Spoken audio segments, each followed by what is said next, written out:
Hi, this is Folksy Tales. I'm just adding this in super quick because this video was recorded weeks ago before I don't know how, but hit over 1,000 subscribers. I just want to say thank you so much, and I will be releasing an extra video next week just as a thank you for all the support. It's amazing, so thank you. Enjoy. Hi, this is Folksy Tales, and on this channel I talk about stories, in particular folk tales, beliefs, and mythologies. If you are interested in Tolkien lore, please take a look at my other channel, The Folksy Friend. Today we are going to be talking about the rule of three, or the power of three, in fairy tales. So to start with, I'll go over what the rule of three is. Then I will give 3 example stories, of which you may choose to watch all 3, hopefully. 1, 2, you can skip what you like. I decided to make chapters below so it's nice and easy. Then at the end, I will go over the rule of 3 specifically within the fairy tale and folktale genre. So to start out, the rule of 3 is a literary device where information comes in threes. So that may be a plot, beginning, middle, and end. It could be a slogan or a call to action or a saying, like life, liberty, and the pursuit of happiness. Liberté, égalité, fraternité, or I came, I saw, I conquered. There are also often trios of important characters. Harry, Hermione, Ron, Hans, Luke, Leia, Aragorn, Legolas, Gimli, so on and so forth. The reason for these triplicates is that there's something about putting information in threes that just makes it stick more in our mind. Psychologists have found that putting things in threes helps people remember the information and helps create a greater impact or emphasis on the point you are trying to make. And that's why it's used so often in writing and in speaking, movies. The rule of 3 is everywhere.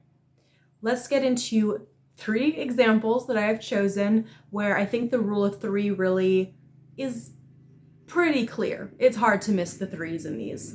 Let's start with Cinderella. This is one of the most well-known fairy tales of all time, not only because Disney, but also because it is found in pretty much every culture in the world. The earliest recorded version of a Cinderella-esque story actually occurred in ancient Egypt. An ancient Egyptian pharaoh who has the slipper of a young Greek woman dropped in his lap by an eagle, I believe.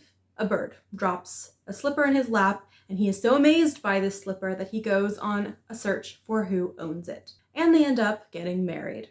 The most well-known Western version of the story was recorded by Charles Perrault, who actually recorded many of our most well-known stories, such as Beauty and the Beast, Little Red Riding Hood, and others. Now to the story. A rich man and woman had a lovely young daughter, but in time the mother became ill, and on her deathbed she tells her daughter that as long as she is good and has faith, God will look out for her. And then the mother passes away. Less than a year later, the man remarries, this time to a woman who has 2 grown daughters about the age of his biological daughter, and they are beautiful of face, but very wicked and ugly of heart. Almost immediately, this new trio start to abuse the biological daughter. They take away all of her finery, her nice dresses, her jewelry, and they begin to use her as a servant, making her work from before sunup to past sundown. And eventually she begins to sleep in the kitchens out of exhaustion, and she became constantly covered in ashes and dirt, and they gave her the cruel nickname Cinderella, her father being apparently unknowing or apathetic to the situation. One day, the father goes to market, and he asks his daughters what they would like him to bring back for them. The stepsisters answer, 1, dresses, fine dresses, and the other, fine jewelry. Cinderella only asks that he bring her the first branch that brushes his hat when he turns to take the journey home. And yes, if you are familiar with the original Beauty and the Beast, the introduction to the story is very similar. So the father does as his daughters ask, the girls get their finery, and Cinderella takes her branch, which ends up being a hazel branch, and she plants it at her mother's grave. 3 times a day she comes out and she waters the grave with her tears, sitting over it and mourning her mother. And she does this until a magnificent large tree grows over her mother's grave. After the tree is grown, a white bird starts to visit, and every now and again Cinderella will make a wish. And she starts to find that when she makes a wish for something, the white bird will bring her that thing. Assumedly, she is too good-hearted to ask for a better family, so she continues in her situation, weeping 3 times a day, getting small gifts from this bird, until eventually one day, the king of the land announces that there is to be a festival, and all beautiful young women, all rich, beautiful young women, are to attend. The stepsisters get invitations and immediately rush to Cinderella, demanding that she help them with their hair, their shoes, and their buckles, which she does. Then she goes to her stepmother and begs to join them to go to this ball. Of course, the stepmother is not going to take her, but she can't think of a good reason not to. So she takes Cinderella into the kitchens and takes a pot of lentils, tosses it into the ashes in front of the fireplace. This is something that she has done before to torment Cinderella, but this time she tells her, if you are able to pick out every single lentil before we leave, you can come with us. And so Cinderella immediately drops to her knees and starts shifting through the ashes. She realizes pretty soon that this is going to be a hopeless affair. There's no way she'll be able to find them all on her own. So, being the good, kind-hearted woman that she is, she naturally has an army of animal friends. She calls upon her friends the birds, and they come in through the window and help her pick up every single lentil out of the ash pile. They drop them in the pot. Cinderella takes the pot to her stepmother and happily announces that she has done her task. Now she is able to go to the ball. Stepmother this time has absolutely no reason to say no, so she just points out that Cinderella is filthy and has no good clothes, and for that reason she can't go. Then the stepmother and the stepsisters take off in their carriage. Cinderella goes to her place of comfort, her mother's grave. She prays that the bird helps her and throws her silver and gold so that she may attend the festival. And as before, the bird grants her wish. It throws her down a beautiful gold and silver dress and silk slippers embroidered with silver and gold. Cinderella cleans up, puts on this dress, puts on these shoes, and heads to the ball. When she arrives, she is so finely dressed that her stepmother and stepsisters don't recognize her. Immediately, the prince sees her and is just enchanted. He goes over, asks to dance with her, and the rest of the night turns away anyone who wants to dance with him or her. He will only dance with her. He only allows her to dance with him.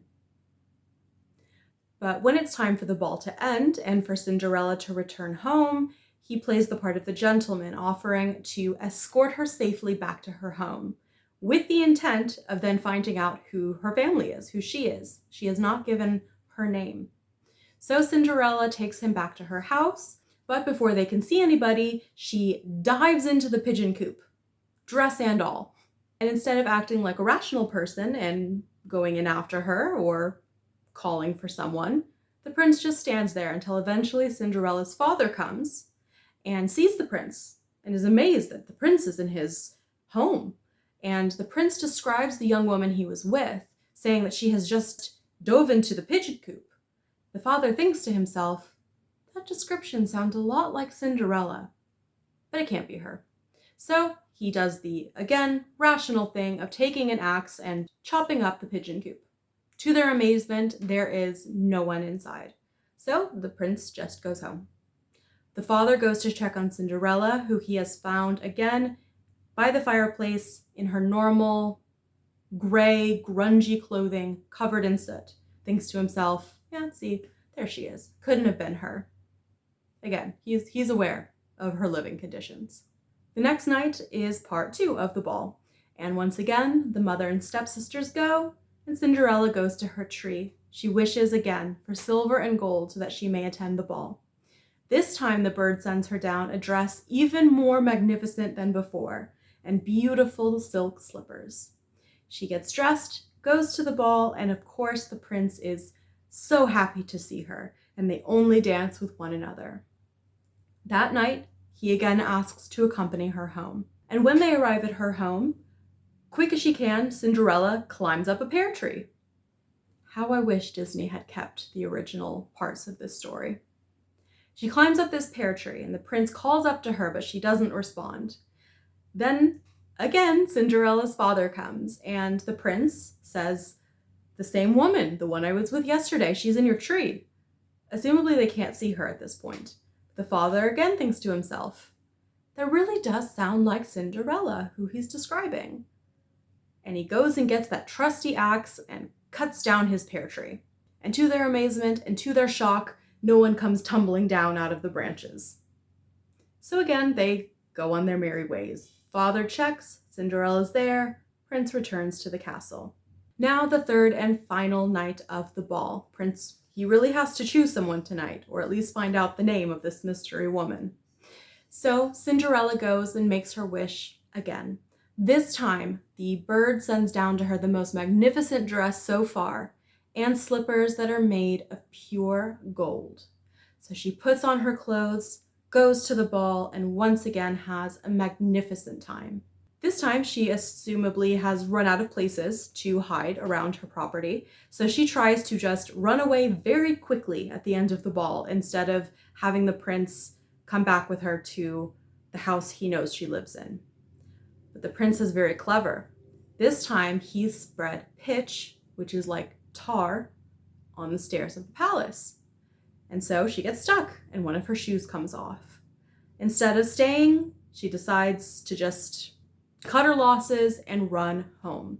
She once again takes off the dress, covers herself in ashes, and goes to sleep by the fireplace. This time, though, the prince does not follow her. He just takes the shoe off the stairs and goes back inside. The next morning, because again, he knows where she lives, he shows up at her door and demands to see the young ladies of the house. The one that fits this slipper is the woman that he was dancing with and will be his wife. Of course, the stepmother is delighted because she has 2 daughters in there that of course are going to fit the shoe. So she takes the slipper and tells him to just hang on. She's going to go get the daughter. She goes inside, gets her eldest daughter, and tries to put the shoe on her foot. But the shoe is a little tight around the toe. And so the stepmother says to her, well, when you're queen, you won't need to walk anyway. Off comes the toe. She chops it off, shoves her daughter's foot in that shoe, and sends her off to the prince. The prince puts the sister on the horse and starts to ride away.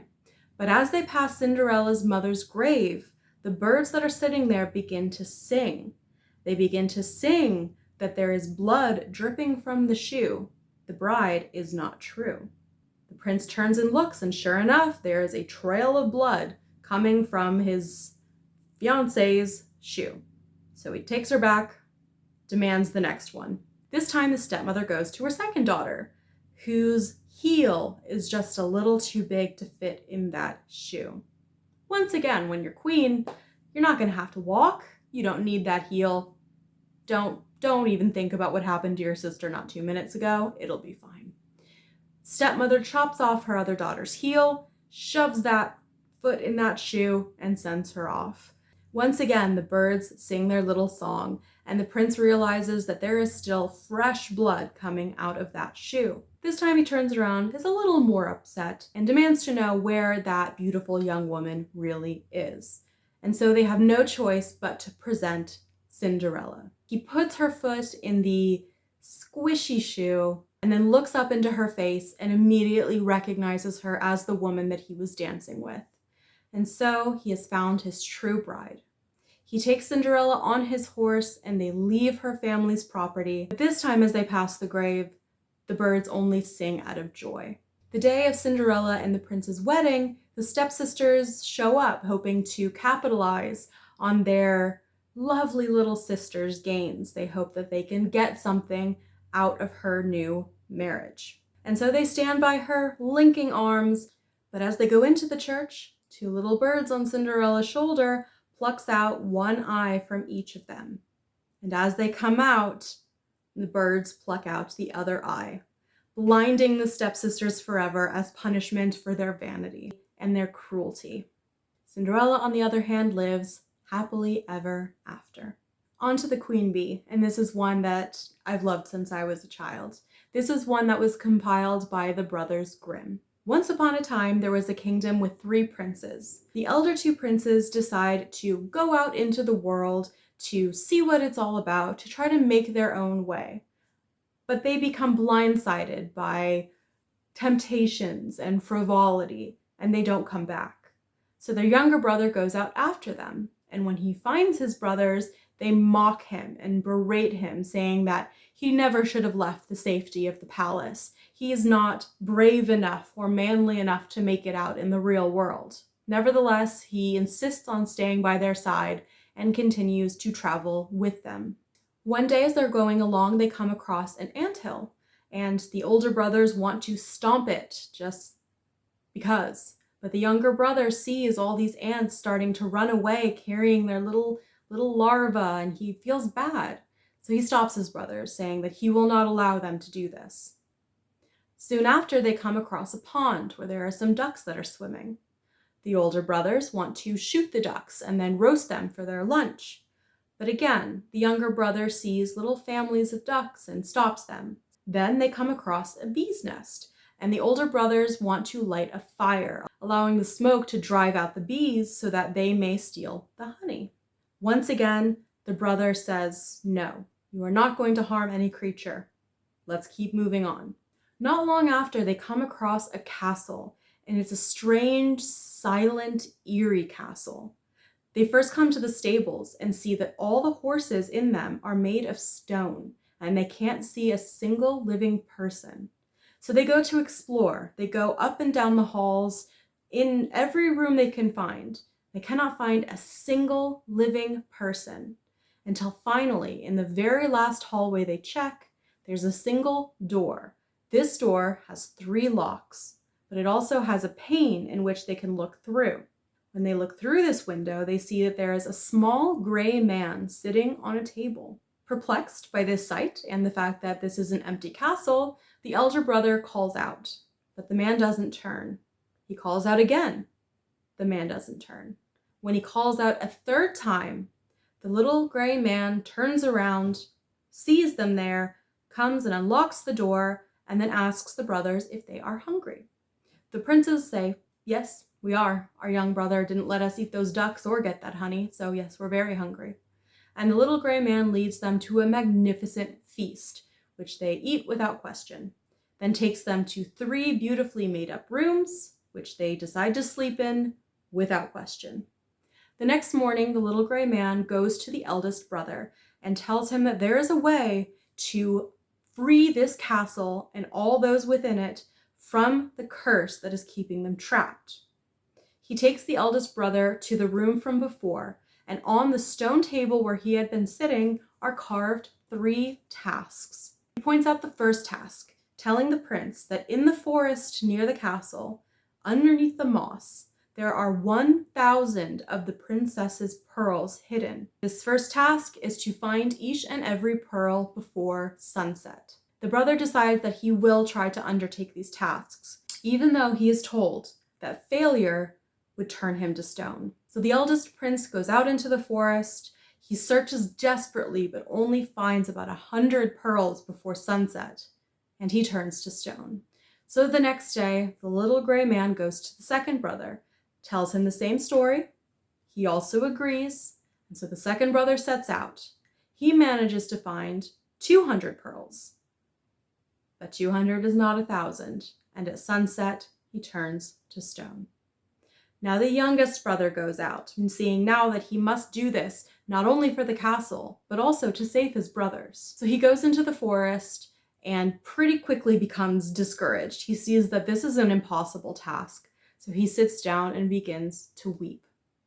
Almost immediately after his tears begin to fall, the king of the anthill, whom the youngest brother had saved before, brings out his little ant army, brings in the troops, and as a unit they manage to find the 1,000 pearls and lay them at the youngest brother's feet. And so he completes the first task. Going back into the castle, the little gray man tells him the second task is to find the key at the bottom of the lake outside of the princess's bedroom. So the youngest brother comes to the lake, but before he can even jump in or try, the ducks that he had saved earlier come flying in. They dive down, discover the key amongst the reeds and the mud at the bottom of the lake, and bring it out to the youngest brother. Finally, he comes to the third and most difficult task. The little gray man takes him to a room in which he says there are sleeping 3 princesses, and he must guess, of the 3, which is the youngest. And here is his clue. The eldest sister, before she fell asleep under this curse, ate a little piece of sugar. The second drank a small bit of syrup. And the third, who is the sweetest and kindest princess, ate a bit of honey. And so he goes into the room, but is soon dismayed to find that the princesses are triplets, and they look exactly alike. He has no way to guess for sure which is which. But before he can become discouraged, the queen bee from the hive which he had saved before comes flying in through the window to help him. She lands on each of the princess's lips and finds the one that had the honey, stays sitting on her mouth. And so the youngest prince guesses that this is the youngest princess, and he is correct. The curse is broken. Everyone within the palace comes back to life, either wakes up or returns from stone, and there is much rejoicing. The youngest prince marries the youngest princess. The elder 2 brothers marry her sisters, and it is a happy ending for all. Finally, we come to the princess on the glass hill, which I think is the most interesting personally. Hopefully you enjoy it. This is a Norwegian tale that was recorded by Peter Christian Asbjørnsen. Once upon a time, there lived a father with 3 sons. He owned a nice bit of land upon a hill, and he grew grass in his fields that he later sold as hay. But he has a problem, because for the past 2 years, there has been something eating his grass. For the past 2 years, specifically on St. John's evening, when the grass is at its tallest and its richest, something has been coming along and taking it. It's all gone. It's almost as though an entire army of sheep come and eat all the grass right down to the roots, and no one can figure out what is causing it. So on the 3rd year, the father has had enough, and he tells his eldest son that he is to go and sleep in the barn in the middle of the field, and he is to keep watch and figure out what is coming for the grass. So the eldest went as his father told him and stayed at the barn. But around midnight, he started to hear a thunderous noise coming from the distance. It was so loud that he became frightened and ran from the barn without even looking at what it was, all the way back to his house. And when they woke the next morning, the grass was gone. The next year, the father told his middle son that it was his turn to guard the field and to stop whatever it was from stealing the grass. However, the same thing happened. Around midnight, a thunderous noise started coming towards him, and the middle brother became afraid, and so he ran back to the house, didn't look back. Finally, it's the youngest brother's turn, and his elder brothers laugh at him, saying that he has no chance. He won't even make it to midnight. But the youngest brother, whose name is Boots, said that he was still going to try. So Boots went out and stayed in the barn. At midnight, he started to hear that thunderous noise. And he thought to himself, well, as long as it's not worse, I'll be fine. Comes again. Once again, he thinks, as long as it's not worse, I'll be fine. When it comes a 3rd time, it is much closer. And then Boots becomes afraid. But when it stops, he thinks, as long as it doesn't come again, I'll be fine. And it doesn't. So he sneaks a peek out. And what he finds is a monstrously large horse. So the youngest brother manages to peek out. And what he finds is a monstrously large horse that is devouring the grass at an alarming speed. Beside the horse is a bridle and a set of bronze armor. Now Boots, knowing what to do in this situation, takes the steel from his tinderbox and tosses it over the horse. This immobilizes the horse, so Boots is able to sneak over to the bridle, get it on the horse without the horse moving.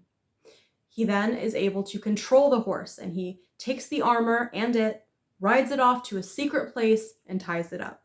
When he came home, his brothers laughed and said that he must have been shaking in the rafters of the barn all night because he didn't return like they had. But he said he had no idea why they were so scared. Nothing happened. And when they went out, they saw that the grass was still there. However, the next year, the grass was gone again. And so the father repeated his cycle. And when it came time again for Boots to take his turn in the barn, he waited for what he knew was coming. This time the horse was even larger than the first, and it had the same bridle, but this time a silver set of armor beside it. So Boots, again with his steel, immobilized the horse, put the reins on, and rode it off to the same hidden location as the first. This time his brothers were angry, demanded to know, how is it that only on your years nothing happens to the grass? What are you doing that we're not? But he refuses to tell them. He simply says, I don't know. Once again, the next year, the grass is gone. And so the cycle repeats. And when it comes time for Boots to take his turn in the barn, he finds that this year's horse is a true, monstrously large creature. And it has with it a bridle and a set of golden armor. As before, he is able to subdue the horse, ride it to his secret location, and tie it up with the others. Finally, the next year, the grass is still there. This makes the father very happy, but now his brothers have become very cruel to him. Now, in time, in the kingdom where Boots and his family lived, the king decided that it was the appropriate time for his daughter to be married. But there was a problem. The princess was so beautiful that anyone that saw her fell in love with her immediately, even if it was against their will. And so he could not decide who to choose, and in true Father of the Year fashion, decided there should be a contest. Near the castle, there was a hill made entirely of glass, and decided that he would put his daughter, the lovely princess, at the top of this hill, put 3 golden apples in her lap, and whoever it was that could ride their horse to the top would be able to marry her. How they got her up there, I have no clue. Now, the day that was set for the trial, the 2 brothers go to also participate, but they refuse to let Boots come along. They say, you're too stupid and dirty. No, you're only good for cleaning our shoes. You cannot come. So sadly, Boots stays behind. When they arrive at the hill, there is an enormous crowd of men. Anyone in the entire kingdom who was well enough to crawl was there to attempt to ride up the glass mountain. The king called a start to the trial, and everyone began to gallop towards the hill. They didn't get far. No one got even a single foot up that hill without sliding and falling back down. And this went on all day until the horses were exhausted and sweating and beginning to foam at the mouth. Poor babies. The king was about to call an end to the day when all of a sudden, from nowhere it seemed, there came a magnificent knight in bronze armor, and they all stepped aside and watched him. The knight in bronze armor went charging up the hill and got about a third of the way up before he turned around and came back down. The princess, amazed that anyone had even gotten a foot up the hill, decided, probably in her head, that she wanted this to be over, and tossed one of the apples down to him. But instead of claiming the apple and her, he simply picked up the apple and galloped away. That evening, the king turned to this enormous crowd of men and demanded to know who it was that had the apple, for he had won the contest. But no one came forward. No one could show the apple. And so it was called that there would be a second day. When the elder brothers went home, they told Boots about this magnificent knight in his bronze armor, and Boots responded that he wished he could have been there. But they were cruel to him, saying that he would have been so out of place. He was a dirty fool, and he had no business being among fancy noblemen and knights. Now on the second day, the men tried again, but no one got more than a yard up the hill before they came falling back down. It was just impossible. The glass was as slick as ice and perfectly smooth. There was no foothold. They waited, thinking that perhaps the bronze knight would come again. But this time came a knight in silver armor, and he took his horse and he rode it 2/3 of the way up that hill. As he was coming close, the princess thought, surely this time. But once he got 2/3 of the way up, he turned around and came back down. Once again, the princess tossed one of the apples towards him, and he picked it up, galloped off into the distance. That night, the king, a little more irritated, asked, okay, which one of you is the Silver Knight? Who has the apple? But again, no one came forward. That night, when the two brothers came home, they were even more emphatic with their story, saying that there was a magnificent silver knight that had appeared, and that it was just so amazing to watch the sun gleam from his armor. And Boots responded that he wished he could have been there to see this magnificent feat. And again his brothers mocked him, saying that he had no place there, that he was only good for staying home, doing the chores, sitting by the fireplace, and washing their shoes. On the third day of the trial, and assumably the last, because we only have one apple left, again the men tried. They were nothing if not determined. And again they waited, hoping that either the bronze or the silver knight would come back. This time it was a knight in shining gold armor, illuminated by the sun so that it seemed like he was glowing. And this time he managed, on his massively large horse, to ride all the way to the top of the glass hill. The princess held out the final apple from him, which he took, and then rode back down, leaving her there, and off into the distance. Now the king, thinking, surely someone has made it to the actual top. There is no disputing that this is the winner. I hope they had the princess down by this point. But once again, no one came forward. This made the king furious. His plan had worked. Someone had made it up the hill. Someone had gotten the apple, but no one was coming forward. When the brothers returned home that night, they told Boots about what had happened, the anger of the king and the magnificence of the Golden Knight. And Boots responded that he wished he could have been there. He would very much like to have met such an amazing knight. But his brothers scoff, and they're even more cruel, saying that someone of such splendor would never, never associate with someone as stupid and as dirty as Boots. So to find who had the apples, the king demanded that every young man in the country present himself to court so that the king may question them personally and demand, as their sovereign, that they turn over the apples if they have them. This goes on and on and on until finally the three brothers are the last men who have not yet to be called. The two elder brothers come. They cannot present an apple, and the king is beside himself. He asks the brothers, is there no one else in your home? We've checked everyone, literally everyone. And they say, oh yes, we have a brother, but he's dumpy and stupid. It's not him.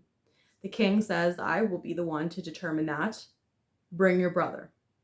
And so Boots arrives in his tattered clothing, smeared with ash and dirt, and the king asks him, do you have one of the golden apples? To which Boots responds, no, I don't have one. Sir, I have all three. And he reveals to the king the 3 golden apples. And then he takes off his tattered shirt to reveal that he is wearing the magnificent golden armor. And they are all around him amazed, except his brothers, who are very angry. But Boots is then immediately betrothed to the princess. A magnificent wedding takes place, and Boots and the princess live happily ever after. Unfortunately, in this one, nobody gets punished. And those were the tales of Cinderella, the Queen Bee, and the Princess on the Glass Hill. All of these stories very clearly had examples of the rule of 3. I ended with Princess on the Glass Hill because the number 3 is involved so many times, it almost gets frustrating. But there is a good reason fairy tales use this device so often. Beginning with the fact that fairy tales are all from oral tradition. These were stories that were passed down from storyteller to storyteller among villages, among countries, all by spoken word long before they were written down. The rule of 3 makes it easier to remember things. So by putting events, people, or quests, for example, In threes, it made it easier for the storytellers to remember the core information of these stories. Even though they changed little bits and pieces, that's how we get different variants, the core parts of the stories remained the same. There is also the fact that having characters perform feats or trials in threes increases suspense. They complete the first task, then the second, and it builds until finally we are desperate to know if they were able to do that final task, which creates involvement from the crowd, which makes it more compelling as a story. Also, as I mentioned in the beginning of the video, characters often come in threes, with there being a defining feature that separates one of them. 2 bad siblings, 1 good. Or potentially just 3 characters that makes it easier to remember, like the 3 fairies, 3 little pigs, the 3 bears. And all of this information really connects strongly to what neuroscientists now know about our brains when we hear stories. When we are hearing a story and we identify with what's going on, it's making an impact with us, our brain is reacting as though we are the character with which we identify. Our emotions are going through the same emotions that that character would be going through. So by making these stories more compelling, increasing suspense, having characters that are easy to remember, we bring that audience in even more. We make that story even more beloved, even more memorable. There's a reason that many people who heard fairy tales as children remember them into their adulthood, and many of us still really love them. I hope this was interesting. I hope you learned something today, and if you didn't, at least you enjoyed the stories. Once again, if you are interested in Tolkien lore, take a look at my channel, The Folksy Friend. Thank you for spending some time with me here today, and I will see you next time.